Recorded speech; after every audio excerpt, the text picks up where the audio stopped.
మనకు వచ్చే ధర్మ సందేహాలు ఉంటాయి చూడండి, రాళ్ల లాంటి సందేహాలమ్మా. అవే అడుగుతూ ఉంటారు. నేను అందుకే టీవీల్లో చాలా కార్యక్రమాలు చేశాను. ధర్మ సందేహాలు మాత్రం నేను చెప్పనని చెప్పాను. ఈ జన్మకవో దేహం ఉన్నంతకాలం సందేహాలు ఉంటూనే ఉంటాయి. ఇలా పైగా అడిగేవన్నీ ఏమిటండి, మా కోడలు కడుపుతో ఉంది, మా చుట్టాల్లో ఒక ఆయన పోయాడు, పలకరించడానికి వెళ్ళొచ్చా? పలకరించడానికి వెళ్ళడం మానవత్వం. ఈ కోడలు కడుపుతో ఉండడానికి దానికి సంబంధం ఏంటి? బుద్ధి లేని ప్రశ్న. పోయారంటే ఎవరు రారు. పైగా శంకరం ఏమిటంటే, మొన్న మా అబ్బాయికి పెళ్లి చేసి 6 నెలలు అయింది. అబ్బాయికి పెళ్లి చేస్తే పక్కింటి వాళ్ళు పోతే వెళ్ళడానికి ఏమిటాయి? నీకేంటి అభ్యంతరం? ఇక్కడ ఇదేమి సెంటిమెంట్? ఇది ఒకటి బయలుదేరింది మధ్యన.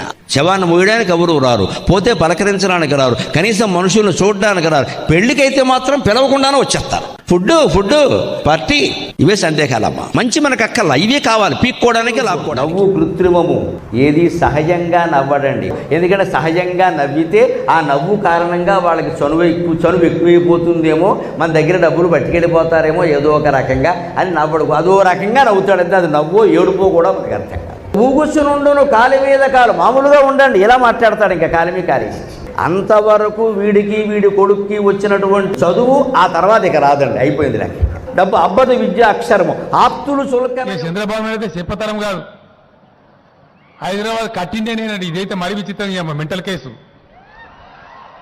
హైదరాబాద్ చంద్రబాబు నాయుడు కడితే కులి కుతుబ్ షా ఏం చేయాలి? ఆత్మహత్య చేసుకోవాలన్నా? పసుపు కుంకాలు అనే పేరు మీద కోట్లు ఇస్తారు. ఇప్పుడు ఇంకా వీళ్ళ గర్వం కూడా మామూలుగా ఉండదండి. మా ఇంట్లో ఇంకా మా నాన్న ఇచ్చాడు అంతే లెక్క. ఆ వ్యవహారం వేరుగా ఉంటుంది అంతే. అదో సరదా. పుట్టింటి వాళ్ళు ఎందుకు ఇస్తారంటే ఒక లోపాయికారి ఆలోచన. రేపు అమ్మాయికి ఏదైనా ఇబ్బంది వస్తే, ఈ మొగుడు దుర్మార్గుడు అయితే, దుర్వ్యసన పరుడు అయితే, రకరకాల ఇబ్బందులు వస్తే ఆవిడ ఎలా బతకాలండి? పిల్లలతో అన్యాయం అయితే వీడు ఏమైనా పుట్టుకుమని పోతే ఎవడు చెప్తాడు? ఇక్కడ అప్పుడు అన్నదమ్మలు ఏమంటే ఇస్తారా? నీకు ఇచ్చేది మొదట ఇచ్చాడు. అందుకని పసుపు కుంకాల పేరు మీద కొన్ని బట్టలు దానవీయలేం, పాత పేపర్లు దానవీయలేం, పాత వస్తువులు కూడా అమ్మేయడమే. అది అమ్మేయాలా? అందులో ఏమొస్తుందమ్మా? ఇంకా విచిత్రమైన వార్త నేను మా శ్రీమతి ద్వారా విన్నాను. వీలైనంత తొందరగా మహిళలకు చెప్పేయడం మంచిదని చెప్పేస్తున్నా. జుట్టు రాలిపోతుంటే ఆవిడ వేలికి చుట్టి తెలిసిపోయింది, నేను చెప్పక్కలా. చుట్టు చెత్తపుట్లో ఎక్కడో వేస్తూను ఈ జుట్టు కూడా తీసుకుని స్టీల్ గిన్నెలు ఇస్తారట. అయ్యో బాబో, ఇది వేదాలో తెలుసా? మొహమాటం లేకుండా చూద్దాం. ముద్దపప్పు వేసుకుంటే ఆవకాయ నంచుకోవాలి. కలగలు పప్పు, మామిడికాయ పప్పు, దోసకాయ పప్పు లాంటివి వేసుకుంటే చల్లమిరపకాయలు నంచుకోవాలి. కూర వేసుకుంటే పనసపొట్టు కూర సహా, వంకాయ కూర సహా ఏదైనా సరే అందులో గుమ్మిడిగా నంచుకోవాలి. మళ్ళీ పచ్చడి వేసుకుంటే, గోంగూర పచ్చడి వేసుకుంటే ఎవరన్నా చూస్తుంటే పచ్చిమిరపకాయలు నంచుకోవాలి. ఎవరు చూడకపోతే పచ్చి ఉల్లిపాయలు నంచుకోవాలి. మనలో మన మాట ఎవరికి చెప్పకండి. పులుసు వేసుకుంటే అప్పడాలు నంచుకోవాలి. ముక్కల పులుసులో ముక్కలతో పాటుగా అప్పడాలు కూడా నంచుకోవాలి. మళ్ళీ నాకు పెళ్ళి అవ్వలేదు, అయిన వాళ్ళు ఎవరు సుఖంగా లేమయ్యా మహానుభావ. నువ్వు సుఖంగా ఉన్నావు, ఉండరాదా? ఎందుకు వచ్చిన పెళ్ళి? దిక్కుమాలిన పెళ్ళి చేసుకున్నవాడు ఎవడు సుఖంగా లేడే. ఆడది సుఖంగా లేదు, మగాడు సుఖం. నీకెందుకు పెళ్లి కాలేదు అంటే అంత అదృష్టవంతుడు ఇంకోడు లేడు. కానంత వరకే మగాడు సుఖంగా ఉంటాడు, ఆడదైనా సుఖంగా ఉంటాడు. ఎవడు కూడా వాడు చూసుకుంటాడు. ఆయన ఉన్నాడు కేంద్రంలో మంత్రి పీయూష్ గోల్మాల్, గోయల్ కాదు గోల్మాల్. ఆడు నెత్తిలేని సన్నాసి. ఎంత దరిద్రంగా మాట్లాడతారంటే, పంట పండిందిరా అంటే తెలంగాణ చమత్కార్ కియా క్యా, ఐసా కైసా పడతా భాయ్. అరే ఆవరు భాయ్, దేకో హెలికాప్టర్ లేకే జావు. పంట దాచిపెడతారండి, అగ్గిపెట్టలు పెట్టేదా? ఎన్ని ఎకరాలలో తెలియదా?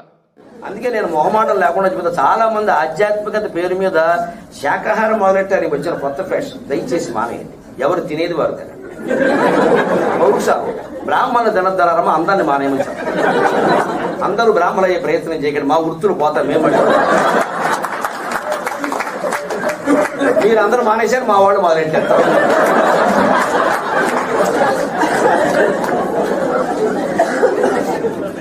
కమ్మవారు, రెడ్లు, కాపులు, ఇతర కులాల వారందరికీ మాంసాహారం నిషేధం చేయలేదు. రోజు తినమని అర్థం కాదు. అక్కడ నిషేధం ఎందుకు చేయలేదు అంటే, హిందూ ధర్మం కోసం అవసరమైతే కర్రెచ్చుకు రావాలమ్మా. పౌరుషం ఇవాళ చాలా అవసరం. అది మానేసేసి మనమే ప్రకృతి వైద్యం అండి. పొద్దున్నే 2 దొండకాయలండి, మధ్యాహ్నం 2 బీరకాయలండి. పొయ్యి మీద పెట్టమండి, కొయ్యమండి. జంతువుల్లో అలా తింటామండి. ఉండగానే పోసుకుంటాం. దెబ్బైపోతుంది దేశం. ఏం తినేవాడు అది తినాలి, ఎక్కువ తినద్దని చెప్పారు. నా పెర్ఫార్మెన్స్ మీకు నచ్చినట్టయితే స్మాల్ బాస్ అని స్పేస్ ఇచ్చి పద్మశ్రీ PADMASRI అని టైప్ చేసి 555555కి SMS చేయండి. Please vote for me. Thank you.